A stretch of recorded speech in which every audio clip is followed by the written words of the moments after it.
I can tell their old man showed them how to play because they are not good. Check it out. Okay, well, besides that shot, they're not very good.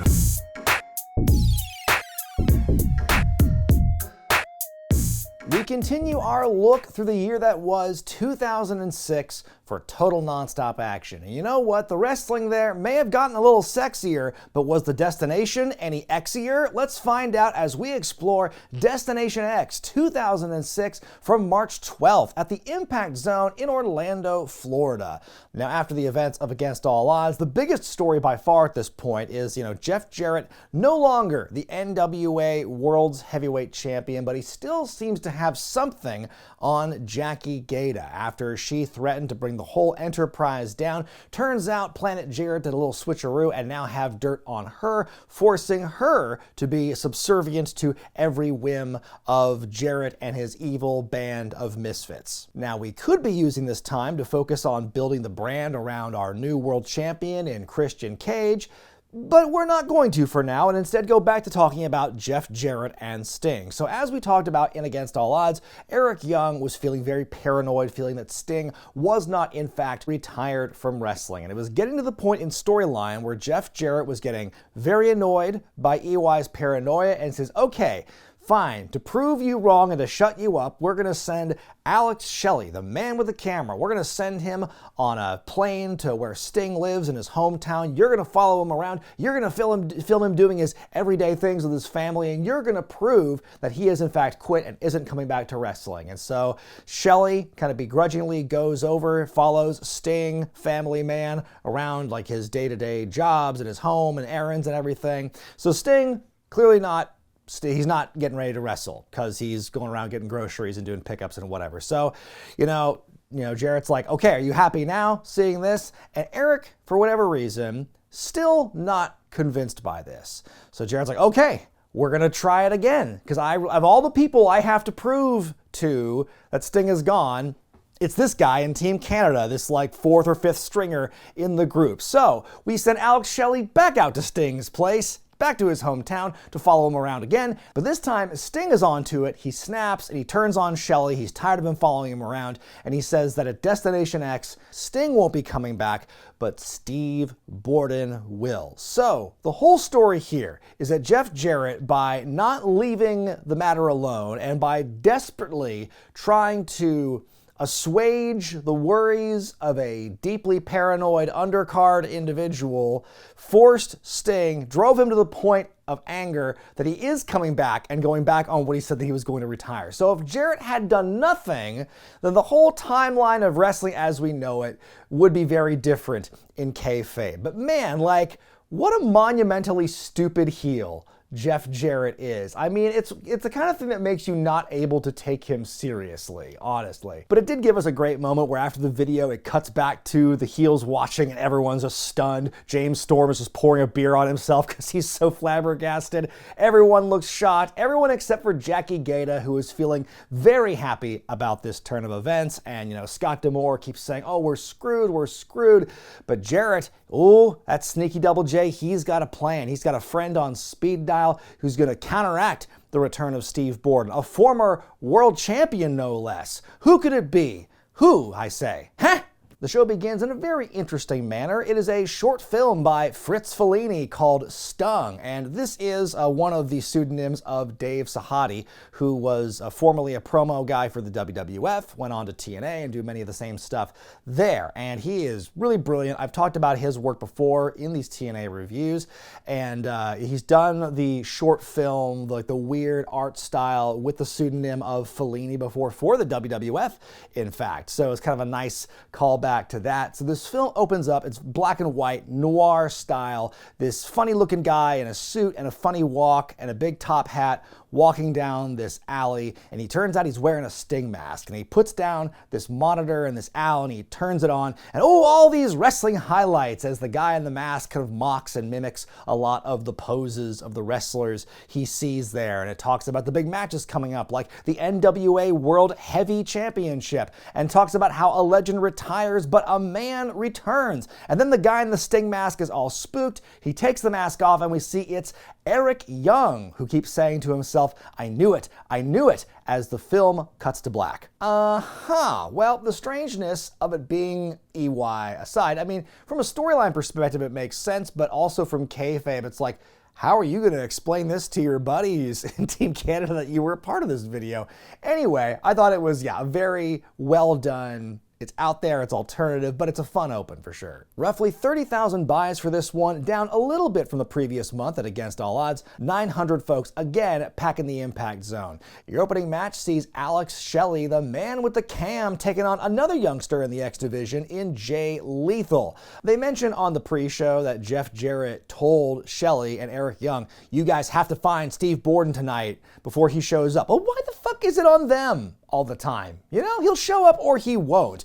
And why do you keep assigning these lackeys all this responsibility they're clearly not qualified to do? It just seems, Jarrett, just, get them yourself. The match starts out with some nice backy-forthy. At one point, they tie their legs up, then they roll over and end up upside down, slapping each other in the face. That was tremendous. Shelley tries to escape to the outside, but Lethal dives on after him. The fans are loving what they're seeing.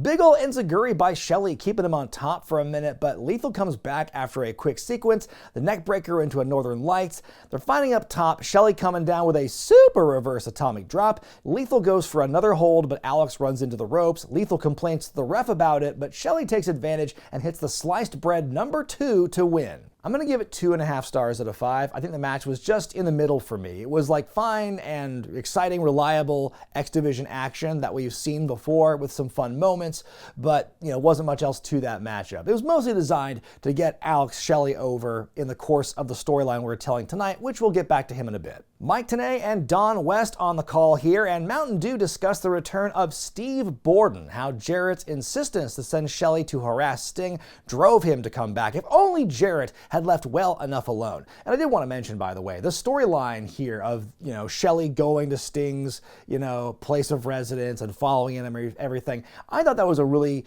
interesting storyline. I do think it's wasted on a goof like Jeff Jarrett for the most part, but I do think that the realism and like the cold nature of what's happening here just feels so like a violation. It's a raw feeling to watch that sort of thing and to try and put yourself in that position. And I don't know if this is the right way to describe it. It feels very Memphis, this storyline, where it does kind of blur the lines of reality more so than your typical storylines. That's what I feel like, the Jerry Lawler era of Memphis. That's kind of what this reminds me of. We go backstage where Jeremy Borash is talking with Team Canada and how Petey Williams is in the 4-way tonight, and Bobby Roode and Eric Young take on the Naturals, and Bobby Roode says to the Naturals, give me a break. Coach D'Amore says he's unsympathetic to the Naturals for getting screwed out of the tag titles last night on Impact because they have to go up against 300 million ignorant, self-serving Americans every day. I guess that's comparable. Suddenly, Alex Shelley runs in and says he needs to grab Eric for their adventure. And EY says, my Canadian danger sense is going wild and this is going to be my best idea yet. And so he and Alex Shelley scamper off and Coach D'Amore is just like, well, A1, I guess you're going to have to fill in for him in the tag match. And the last thing we hear before this segment cuts away is Petey Williams saying, well, I'm not wrestling. Well, you're not filling in for him, but no one asked you. You're wrestling in a 4-way tonight. What do you... Anyways, no one going to ask Eric, like, yo, what was with you in the funny tux and the Sting mask earlier and the dancing around with the monitor, huh?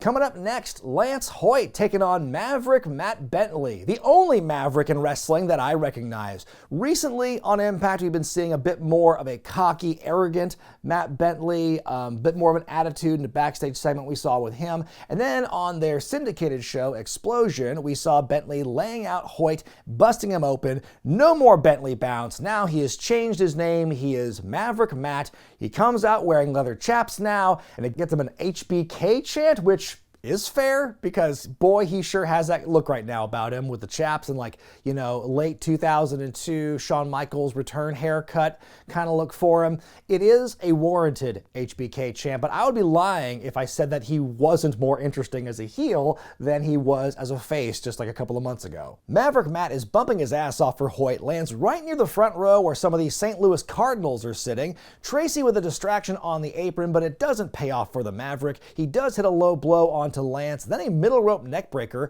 Hoyt starts to come back. I love that one-armed lift he gives Bentley, the height that Matt gets. Lance with a big pump handle slam, but it does not put Bentley away. Wow, BG James ought to be pissed he took his move. Lance going for a big top rope moonsault, but he misses. And then in the middle of this match, we get a big interruption. And hey, isn't that great when you're watching a match that you, in theory, paid for, and no time for that. Fuck that, we've got a storyline to follow. So we go up to the rafters, where Borash is there with Alex Shelley and Eric Young, and JB is like, well, if there's one place you're gonna find Sting, this might as well be it. And so Eric says, I got this great idea. And he starts dumping out all these wanted posters for Steve Borden down off the rafters. And it's supposed to be this big, I would imagine when they envisioned it, it was gonna be a big spectacle showering of the flyers scattering all around the impact zone. But really what ends up happening, it's the whole stack just plummets down, goes straight down, and there's no spread.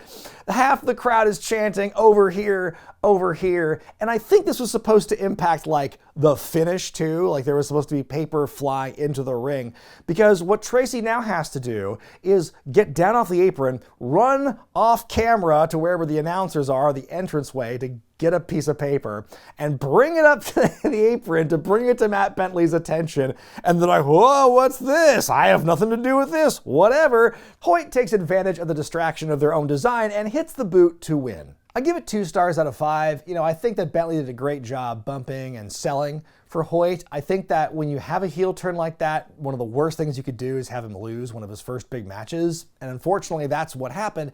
And, he didn't look good in that loss, but that recovery they did, I'm going to tell myself that that was a recovery, because there was no reason for Tracy to abandon her post, grab the poster, and then bring it into the ring. It had to have fallen in the ring, and then they would have been distracted. So adding that makes it a bit more awkward. So I don't know. It was the whole point is they did this interruption with something that would impact the finish, and it fucked up. So I think that plays a role into why the end of the match felt kind of sour for me. We're gonna send it to JB with Rhino, The Truth, and Team 3D. Man, he's quick. The teleporting Jeremy Borash in the promo zone with Team 3D, Ron Killings, and Rhino. And the theme of tonight's 8-man tag team war is war. Well, if that's the case, how come not one person is wearing camouflage face paint? Riddle me that. Rhino says, tonight's gonna be a war. These scars are a reminder that my past wars are real, and tonight you will find out why they call me the War Machine. Brother Ray says, forget about Destination X, it's Destination War. Tonight is about death, taxes, tables, but most importantly, it's about war. Then Ron Killings says a line from his entrance rap, and he leaves. Devon says, oh my brother, testify. And that was a really strong team promo. Yay, rah, war, we're ready to go. And then Brother Ray just takes a big old shit on the end of it. Dude, you have to teach me Ebonics. Huh? It's a tag team grudge match up next as Bobby Roode and Eric Young of Team Canada take on the Naturals. The Naturals fought for the tag titles the previous night on Impact against America's Most Wanted, but Team Canada cost them, leading to this matchup here. And EY's looking very jumpy during the entrance as he was. I thought Eric wasn't going to be able to wrestle because he was doing that whole thing up in the rafters, and Scott D'Amore's like, yeah, A1, you wrestle for him. Well, no, they're not doing that. It's why even bother telling him that, or having this whole, where are you going? We have a match, when that didn't impede them at all. The Naturals look strong at the beginning, but Roode trips up Andy Douglas on the outside. That allows the Canadians to take over. Roode with some corner punches, but is slammed off the middle rope. We get a double hot tag. Chase Stevens on a big run. I love this spot by EY where he lands on the top turnbuckle, gets kicked, and crotches himself on the rope. That was great. Then Stevens either dives out onto nothing, video game style, or he got pushed off the top rope and we didn't see it, and now the heat is getting piled on him. Then we get this really awkward spot here where Young is on the apron and he's backing off from Andy Douglas. He fights Chase Stevens. He hits him a couple of times in the ring. Then he just stands on the turnbuckle and does nothing and stands there like an idiot while Stevens comes back and kicks him down onto the floor. Well, that looked silly. I know Eric is dumb in this storyline, but that was especially bad. Douglas gets the hot tag in. He's a house of fire. We get an interesting wheelbarrow move where it looks like Douglas kicks Young in the face on the way up. That looked rough. Team Canada tries to do a double superplex spot onto Stevens, but then Douglas comes in with a big suplex to all of them, and they all go down.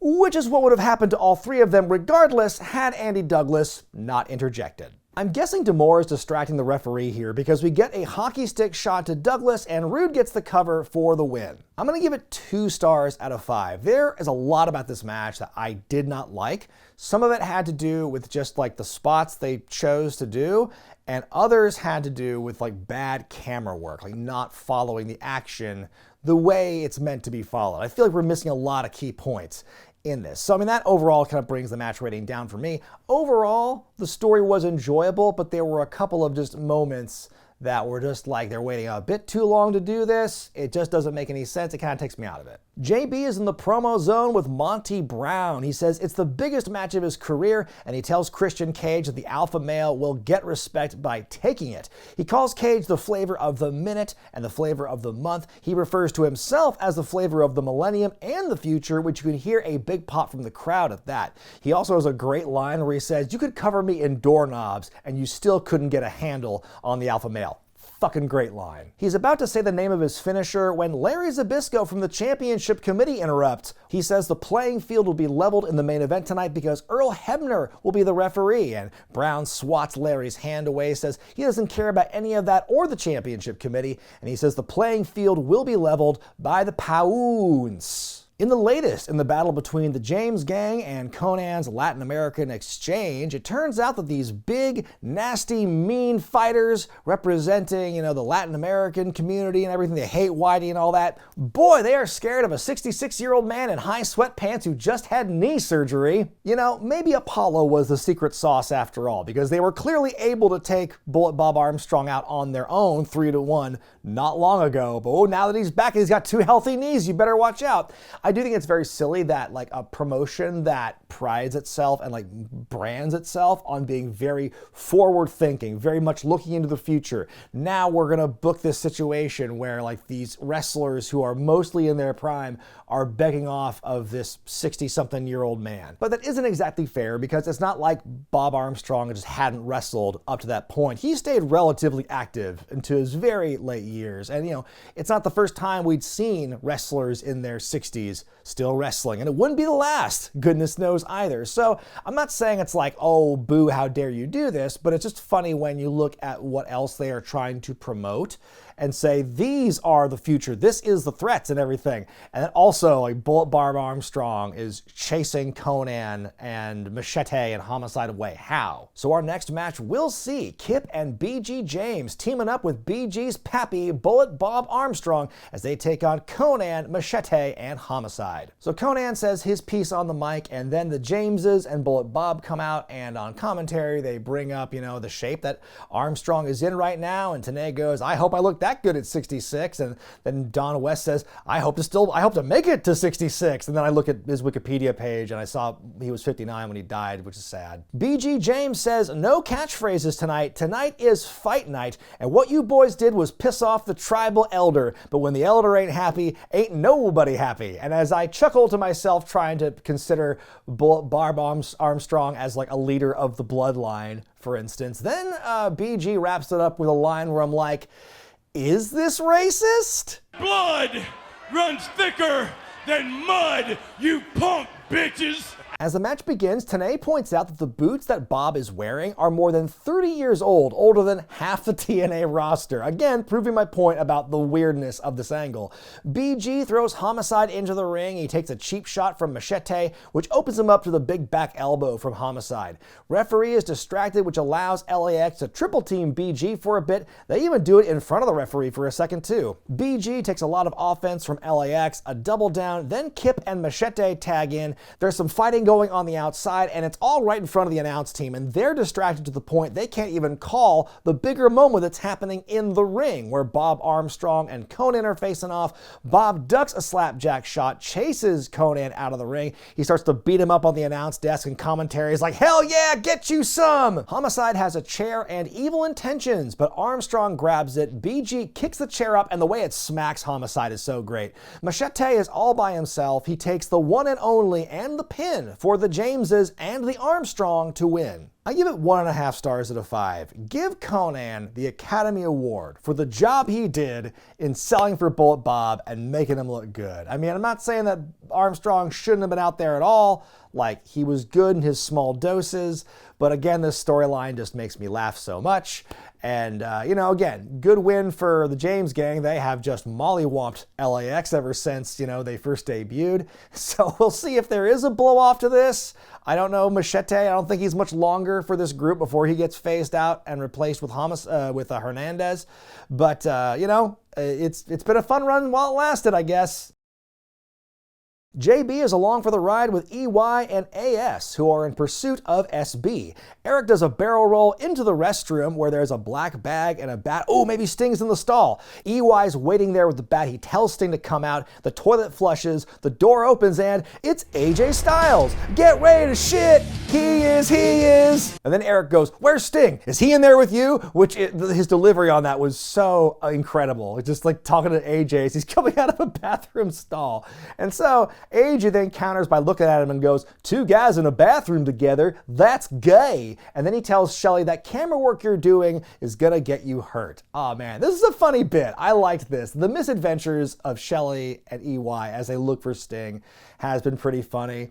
The intentionally and the unintentionally funny bits, I should say. Up next, an international exhibition 4-way match. You've got Petey Williams, Chris Sabin, Sonjay Dutt, and Puma representing New Japan Pro Wrestling. So Puma is actually the future TJ Perkins in a mask. And one thing I thought was interesting in my research for this, apparently that spot was originally expected to be filled by Shinsuke Nakamura, which that would have been interesting in TNA's run to have like a young Hiroshi Tanahashi followed up by a young Nakamura on their show like a couple of months later. But for whatever reason, that doesn't happen, and Puma is here instead. It's a 4-way with tag rules. It's always fun to see how long it takes them to forget about that. Is there a reason that all of them, except for Petey, decided to wear matching colors tonight? A lot of quick action from the get-go, a series of roll-up attempts, including from people who aren't legal. Puma and Petey get some dueling chants from the Impact Zone crowd. Nice work between on and off rivals and friends in Sonjay and Sabin.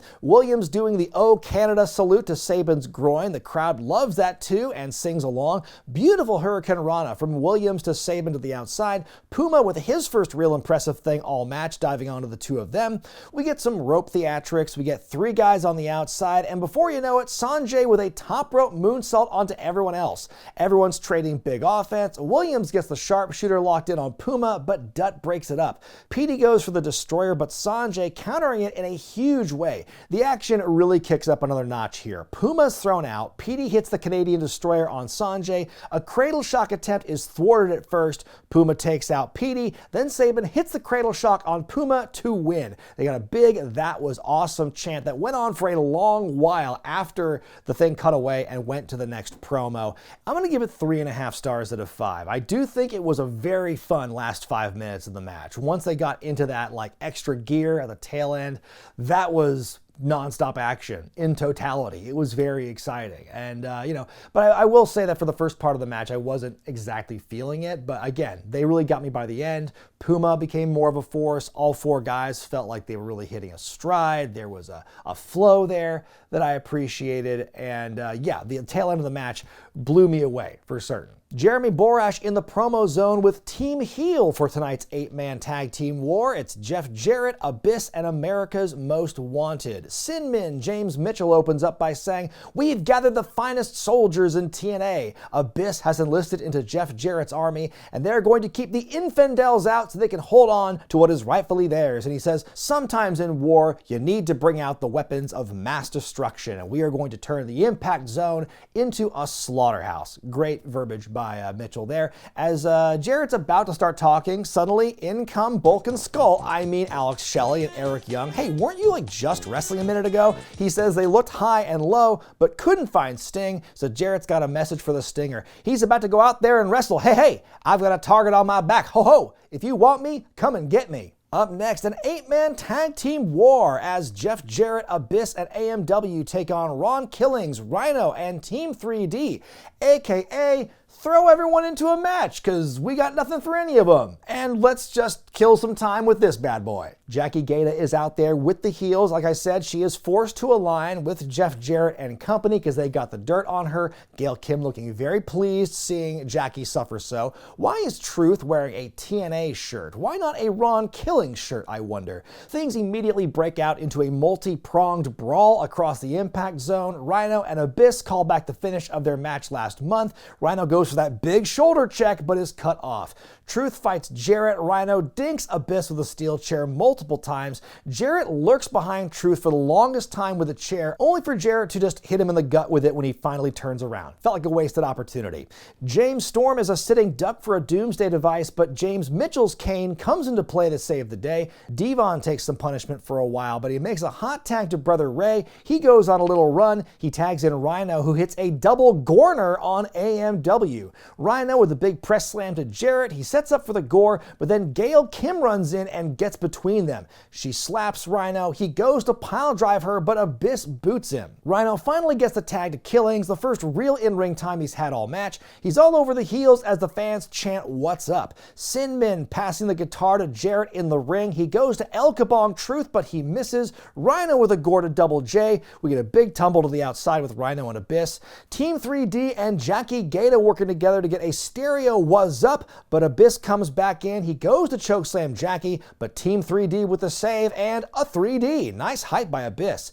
AMW with a death sentence to Devon. They go to handcuff Killings to the corner of the ring, but Ron reverses it on them. Looks to have it won, but Jarrett yoinks the ref out of the ring. What a dick. Despite being handcuffed, Harris is still able to distract Truth, which allows Jarrett to hit the stroke and win the match, of course. I give this one 3 stars out of 5. I think the best way I could describe this matchup is like a WrestleCon match. You know, it's star-studded, it's got a lot of big names on it, it gets them all involved on the show, there's some fun moments, the fans are going to pop for things, but at the end of the day, it's just there. It's just to get them on there to do something with them. And there's no point at the end. And that's what this match felt like to me. But after the match is over and Jarrett wins, he gets on the house mic and he calls out Steve Borden. And while the crowd chants boring, he says he's going to prove that both Sting and Borden are quitters. He gives him to the count of 10. He starts to lay down and then finally he reaches 10. There's no Sting. Jarrett laughs and says he has won the war and he's going to move on to the world title, Slappy. In your semi-main event, it's the Ultimate X match for the X Division Championship at Destination X as Samoa Joe defends against Christopher Daniels and AJ Styles. The epic rivalry continues. It is literally being elevated to the Ultimate X match. And this is a very interesting story that they have concocted themselves based on the last couple of months of Daniels' return from injury and AJ and Daniels and their grudge against each other while they're still trying to both unseat Samoa Joe. And meanwhile, now they're in a matchup made by the championship committee where how can Joe win this matchup where it's not built to his strength. He's not a climber. He's not a shimmier on the ropes. He's got low stats in that category. Meanwhile, Daniels and Styles helped define this matchup. They've each been in at least one Ultimate X matchup. Who can forget that crazy spot from, I think, the first Ultimate X that AJ did, where he does a front flip off the ropes onto his back. One of the gnarliest bumps I've ever seen. It's epic, it's iconic, and it's really cool to see like these two veterans of that match going against this like unbeatable killer, but finally who was put in a position where he shows the slightest bit of weakness. And I'm glad it's something like, hey, getting up in heights and an unstable rope, and not something like, ooh, a mouse or a snake. JB is in the promo zone with Samoa Joe. He compares Joe's unbeaten streak to that of Bill Goldberg's, but Joe cuts him off. He's feeling very upset. A lot of sleepless nights since TNA took the belt from him to hang it up on that godforsaken contraption. And he says, as far as that comparison goes, it's not about who's next, it's about who's left. Like, okay, Goldberg catching a stray for no reason from TNA in 2006. Was that supposed to be them like testing the waters to see like how the fans would react to that? Or like, were they maybe in talks with Goldberg at the time? That would have been pretty ridiculous. Just for them to name drop Goldberg like that out of nowhere. I mean, maybe there is no point to it because they'll name drop people all the time, like Edge and Chris Jericho, kind of willy-nilly at this time on TNA. It doesn't really go anywhere, so maybe it's more of that. The matchup begins. Styles and Daniels both trying to get up to the girders early on. Joe has to fight them both down. A high-low by the challengers to Joe takes him out for a bit. The smaller competitors both go up and maneuver the cables. Both fall down. Later, Joe vaulting Styles over the ropes onto their third opponent, leading to a corkscrew dive by the champion. He tries the cables for the very first time, looking very much out of his comfort zone. He falls pretty quickly. Styles climbs up a girder, Daniels catching up to him. AJ turns around, hits a sunset flip powerbomb. Wowee. We move to the outside. Joe wants to go for the Ole kick to Daniels, but AJ leaps in from out of nowhere and checks him.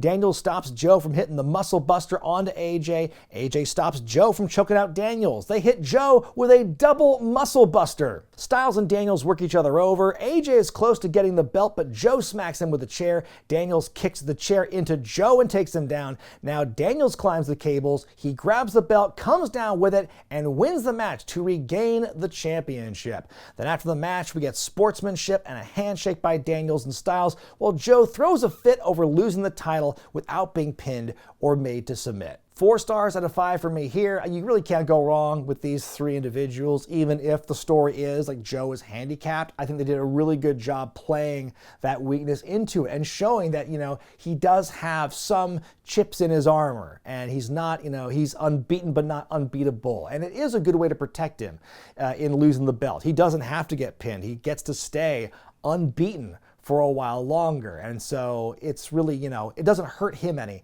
to lose it in this way. And it continues the feud. It continues the bit with, Styles and Daniels. It's just a really well-executed story, a really well-done match. Jerbo is in the promo zone with NWA World Champion Christian Cage. Now, after what happened on Impact 2 weeks ago, the pounce into the rail, you're not at 100%. Some might even consider you the underdog in this match. And Cage says, what else is new? I got my ass kicked. What else is new? You still get fashion tips from Ryan Seacrest. And he says, I get my ass kicked all the time. I take the best ass kickings in the business, which is why the peeps respect Captain Charisma.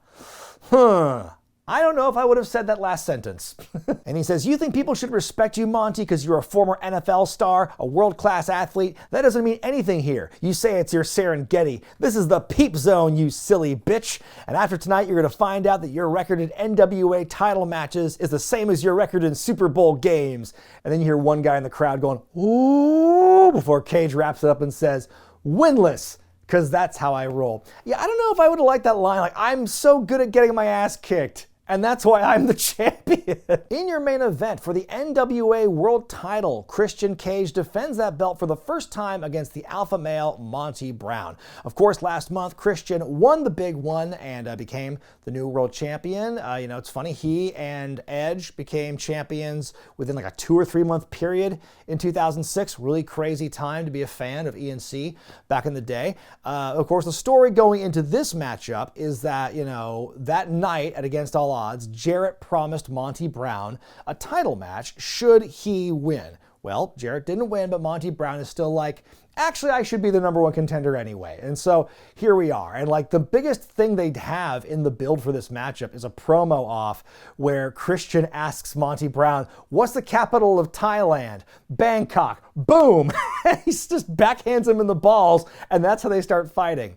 It's hilarious. I don't know if I would let my world champion do these kind of jokes where it's like, oh, you get your fashion tips from Ryan Seacrest. Oh, I'm gonna, hit you in the balls. By the way, I would have also accepted who's the boss? Tony Danza. Then a couple of weeks ago on Impact, they had fight. Christian was knocked off the stage, landing ribs first into that barricade on the floor. So how much of a liability will that be? And I will tell you, for an angle that has been, presumably months in the making with these two, crossing paths and like fighting against each other in various types of matches, boy, this feels cold. I feel there's so many people who I like winning the world title, and their first feud is just this nothing, like kind of easy to book, like kind of lazily booked actually. There's no passion, there's no heat to this thing. It's just like, oh, they're insulting each other and scrapping a little bit. This does not feel like a world title program right now. Whatever heat was teased between Brown and Jarrett has just kind of moved in a lateral direction to Brown and Christian, and I don't think the fans want to have to choose between the two of them here. They've wanted Brown to be the champion for ages, and meanwhile, like another guy they've also wanted to hold the belt for a while has just won it. So I don't think the fans really want either man to lose. Referee Earl Hebner's back to officiate this title match. That's going to be important for later. Or is it? Cage has got the lovely silver tights, kind of reminds me of a certain perfect prima donna who had an unrecognized match the previous year. He also has the taped ribs, the homage to DDP of course. The match starts out a little slowly, you can tell Cage already starting to favor the ribs. They make their way to the outside, they brawl into the crowd for a bit, they go back into the ring for a minute, then back out to the floor they go. Cage goes for an axe handle, but Brown cuts him off. It's not a flying nothing because hand placement signals intent. Cage is launched out of the ring again. Brown really going after those delicious injured ribs. Brown drops Christian, tum-tum first onto the ropes and follows up with an abdominal stretch. Every time Cage tries to escape, Monty Brown continues to find answers.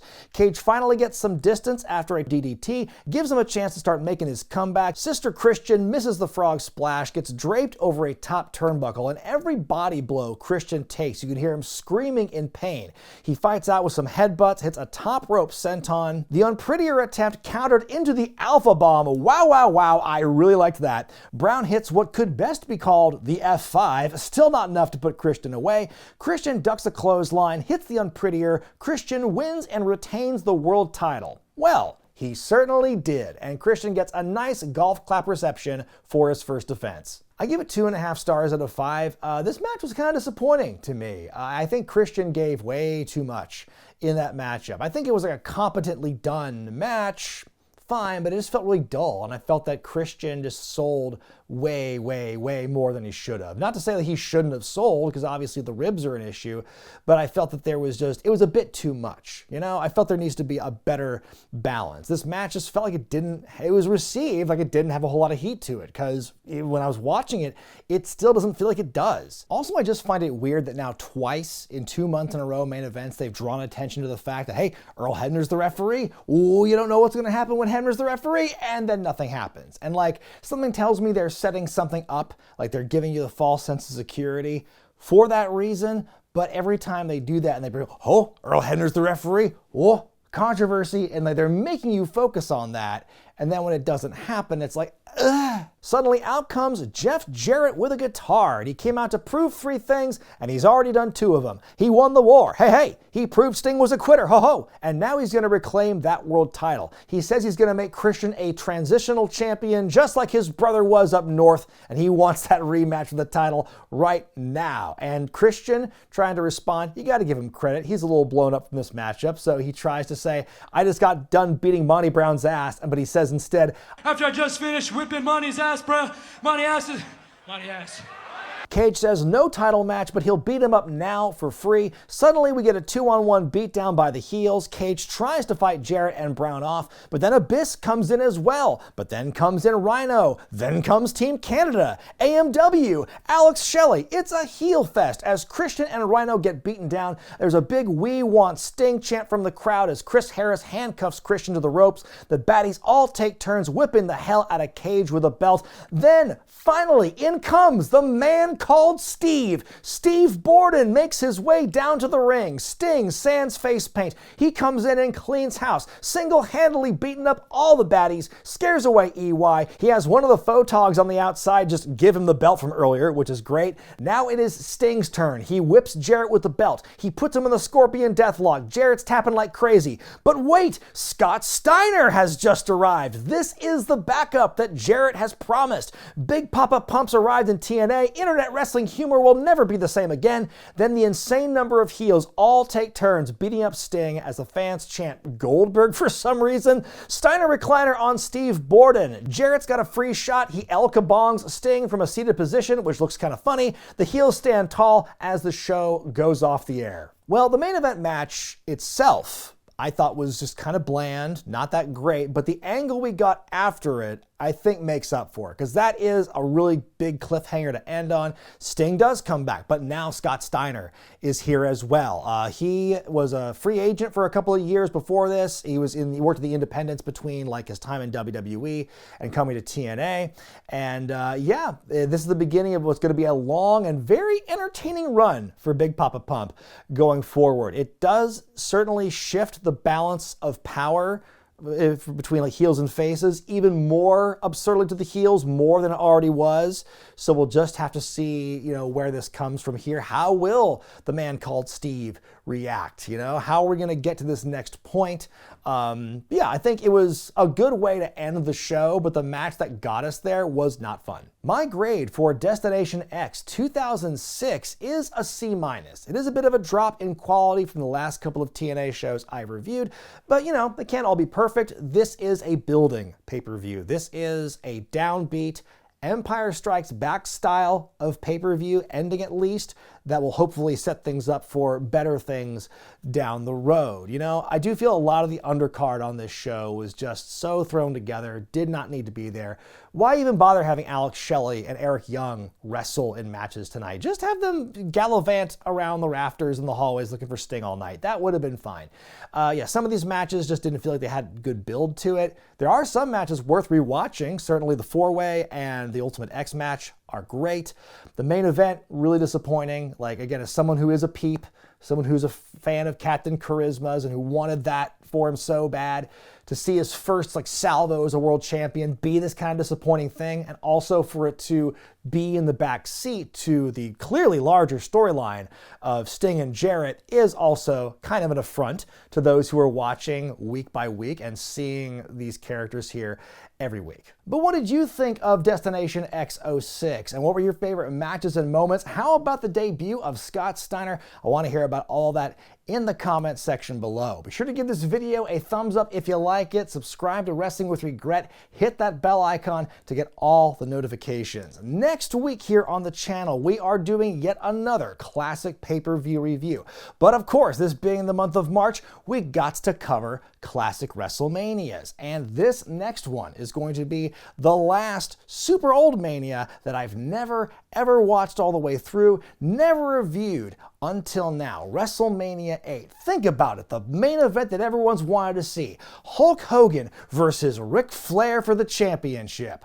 Is not what they end up going with. They go in a very different direction. 2 main events, so they say, happening at the Hoosier Dome. That's happening next week when I review WrestleMania 8. But until then, I'm Brian Zane, and I'll see you next time.